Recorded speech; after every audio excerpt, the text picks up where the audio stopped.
Alright, well, a few finds to show you from the trip to Reckless Records in Chicago. We actually ended up hitting up two Reckless Records locations, the one on Broadway first, and then the one on Milwaukee second. And the one on Milwaukee wasn't really planned. What ended up happening was we were supposed to go down to see an exhibit of Storm Thorgerson's artwork, one of the main people in hypnosis. We were supposed to go to see that, and so we went early. Went to the first Broadway location of Reckless Records. Yes, I'm a walking advertisement for Reckless Records right now. But we went to the first Reckless Records, and both of us made out like bandits there. And most of what I'm going to show you is actually coming from that first Reckless. And then from there we went over to find the exhibit, the Storm Thorgerson exhibit. And that didn't work out as planned. It wasn't in any kind of big gallery or anything like that. It was kind of in a gallery apartment. And when we finally found it, the door was locked and gated, and even though they said on their website that they were open on Saturdays, that wasn't the case. And we finally talked to somebody else in the same building, and they said that Saturday hours were only for opening day when they first opened the exhibit. So anyway, that didn't pan out, but we made the best of it because we were very near the second Reckless location, the one on Milwaukee, and so we stopped there too. Made the best of a bad situation. Had a good meal at the time too. Very good meal at a place called the Savoy, which was excellent. So anyway, here are some of the finds. I think I'm probably going to end up splitting this into two videos, simply because I got so much, and I tried to cut out some of what I felt was fluff, but there wasn't really any fluff. Nick Mason's Fictitious Sports. I've been after this. Nick Mason from Pink Floyd. I've been after this for a while because it's a Hypnosis cover, and I'm a big fan of Hypnosis, and I collect Hypnosis covers. This one had been on my radar for a while, and I haven't run across it. It looks like a British press of this album, but pretty cool album though. Robert Wyatt has some vocal duties on this record. Chris Spedding on guitars. Carla Bley on keyboards, Steve Swallow on bass, in addition to Nick Mason, drums and percussion. So, pretty cool. I'm looking forward to giving that a spin. I don't know this album at all. I mean, I knew that it existed, but I haven't heard it. So, Michelle Shocked, short, sharp, and shocked. That is Michelle right there being strangled by a police officer. I actually... both Blake and I feel that this is a really iconic cover. Maybe a lot of people do. And when I found my first copy of this, since he was the one who sort of brought it to my attention and mentioned how cool a cover that was, when I found my first copy of it, I gave it to him. So it's kind of cool to run across another copy of this. And it's not a particularly rare record, but it's not like I see it that often. Showed this one on Facebook. I was playing this one the other day, well, maybe several days ago now, a week ago, 2 weeks ago. Anyway, James, Strip Mine. This is third album, I think, from James. Anyway, it's good stuff. I like it. I don't think it's their best album, but I do like it. Lloyd Cole and the Commotions, Rattlesnakes. Not much going on in the back there, but I really like this band, and if I remember correctly, this thing was only $1, so cool find there. An album from the Skids. This is Stuart Adamson's band before Big Country, and I don't know really anything by the Skids, to be honest, but I know of the legacy there, and so I was pretty pleased to find this. It contains free album, so even though this is basically a single album, there's a second album in here.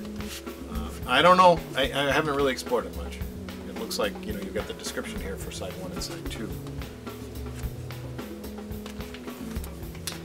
So let's see what the second album is. The lyric sheet there. Alright, well that one looks like the album proper. Nope, this one looks like the album proper. So the other one is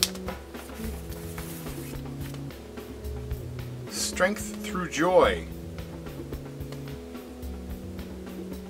Strength Through Joy. Oops. So it'll be interesting. This will be an education for me. I've heard a lot about the Skids, but I don't really know much about them musically. Obviously, I know Big Country. I'm a pretty big country fan, but I don't know about the Skids. At the second Reckless, and a lot of these I don't remember which store they came from, but I do specifically remember finding a second Skids record at the second Reckless. This one is just called Joy. Any connection to that other one? Anyway, I don't know. Strength Through Joy and Joy. Anyway, don't know much about that, but I'm looking forward to giving those a spin. Switching gears a little bit, I found a Burning Spear record. This is from the 80s, it's like late 80s, 88. I'm blind and it's miniature. But anyway, Burning Spear.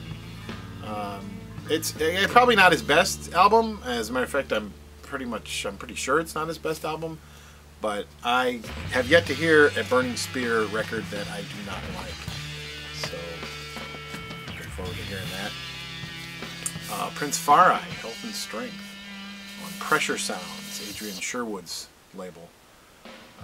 There's a little bit of a legacy behind this record. Apparently, it was recorded in 1978, and the master tapes were lost on the way to the record company. And then at some point, I think it was in the late 90s, some 20 years later, Adrian Sherwood, somebody who worked for Adrian Sherwood, discovered that they had a cassette version that was recorded from the masters. And so Sherwood seized that opportunity and made the album, put the album together, remastered it. This is Linton Kwesi Johnson, Making History. This is another reggae thing, but Linton Kwesi Johnson is a dub poet. So sort of reading poetry and Jamaican patois over dubs, over reggae music. So a lot to read back here. Just trying to see if I could find out who was in the band at that time. But Making History, supposed to be one of the better Linton Kwesi Johnson albums.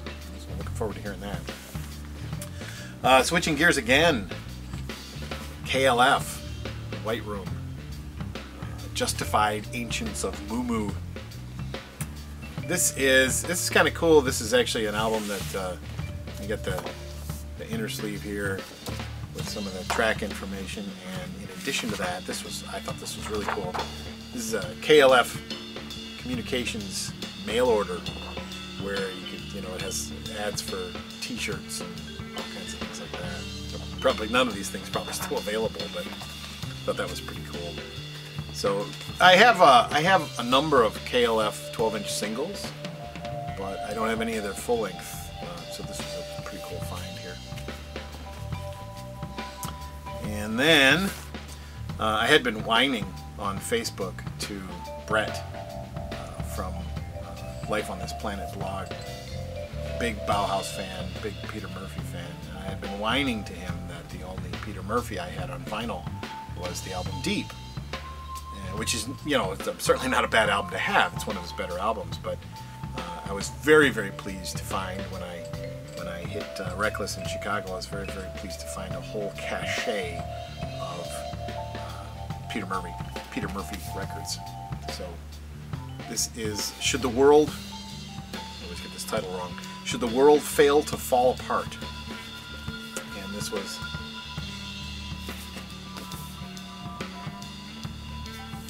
his first record on Beggar's Banquet. And then the second record, I think I got those right. Somebody correct me if I'm wrong. Love Hysteria. This one, I had read some stuff about this not being all that great, an album. It was somewhat of a letdown from the first one. And I mentioned that to Brett, and he's like, no, that's totally wrong. And I gave it a spin, and And then I gave it another spin. And then I gave it another spin. Damn good stuff there. So wherever I read that it wasn't a very good album, they were just completely wrong about that. 12-inch single of Blind Sublime. Promotional copy of a 12-inch single of Blind Sublime from Love Hysteria. Not much going on there cover-wise. And then a 12-inch single from Deep. I love this title. I absolutely love this title. The Line Between the Devil's Teeth and That Which Cannot Be Repeated. And the whole thing is just one title of one song. So that is the that's the song from the album on one side, and on the other side we get the 12-inch remix and another song called A Strange Kind of Love, also from Deep. So kind of a cool find there. And speaking of 12-inch singles, I found a whole bunch of 12-inch singles and EPs and, you know, that sort of thing. And what I've done is I've sort of separated the two stacks here so as not to make a 20-30 minute video. Maybe I already have, I don't know. But anyway, part 2 coming up with a lot of 12-inch singles and EPs and remixes and stuff like that. So stay tuned.